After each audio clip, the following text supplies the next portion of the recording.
Okay, let's just get right into it. I'm going to make a bold statement. You're probably using YouTube all wrong.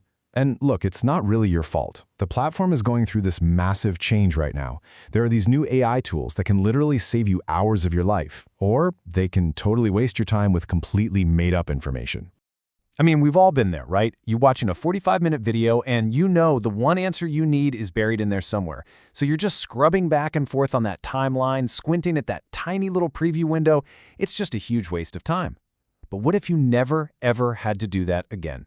So this really breaks down the shift. The old way, it was all passive. You just sit there, you watch, you scrub around, and you kind of get overloaded with information you don't even need.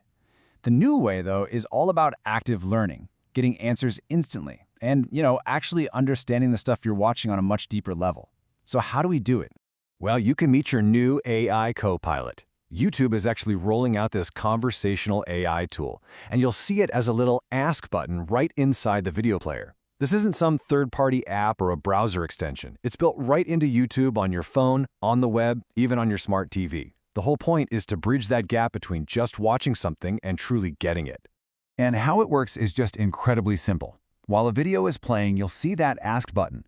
You can tap it and either pick a suggested question that pops up, or, and this is the best part, you can just use your voice to ask whatever you want.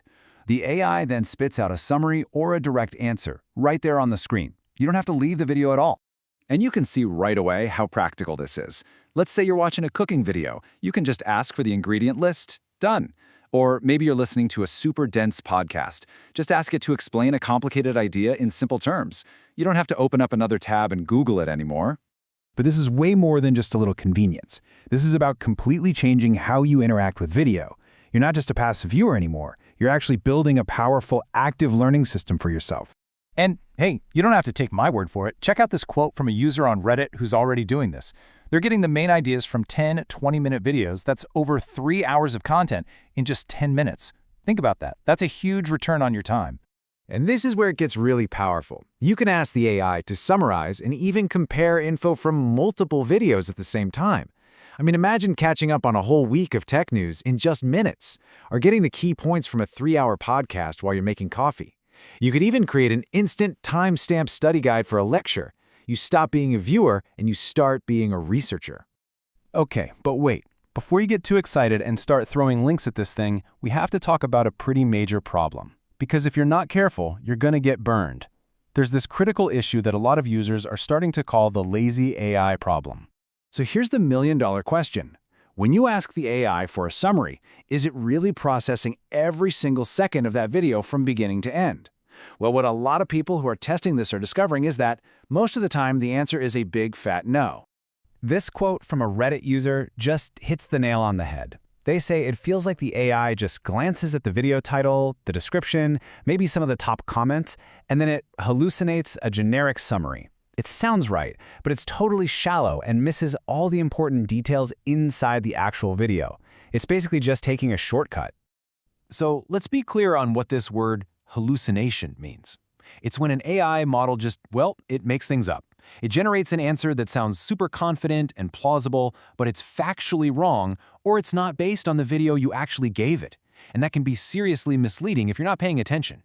So the problem is simple. Just giving the AI a URL often leads to these lazy, kind of useless summaries. But there is a fix. The absolute key is to stop feeding it a link and start feeding it the video's full, raw transcript. Right, so here's the power user move. Instead of just pasting in the link, go to the YouTube video, find the option to show the transcript, copy the whole thing, and paste that text directly into the AI prompt. Seriously, the difference in the quality of the summary you get back is, like one user said, night and day.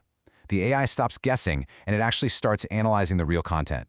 So, once you combine this powerful AI tool with the right technique, the transcript method, you really start to see the bigger picture here. This isn't just a new feature or a new button. This is the start of a whole new chapter for YouTube itself. And this right here is the single most important takeaway. YouTube is no longer just a passive library of videos you scroll through. It's actively becoming an interactive knowledge platform. It's a place where you can literally have a conversation with the content, ask it questions, and pull out exactly what you need when you need it. Watching is becoming a dialogue. And that leaves us with a really fascinating question for the future, right? We're moving away from tools that just help us consume information, and we're moving towards agents that can act on it for us. So if an AI can watch and summarize a video for you today, what's next? Could it book the trip it sees in a travel vlog, or order the parts from a DIY tutorial? The line between watching and doing is starting to get very, very blurry.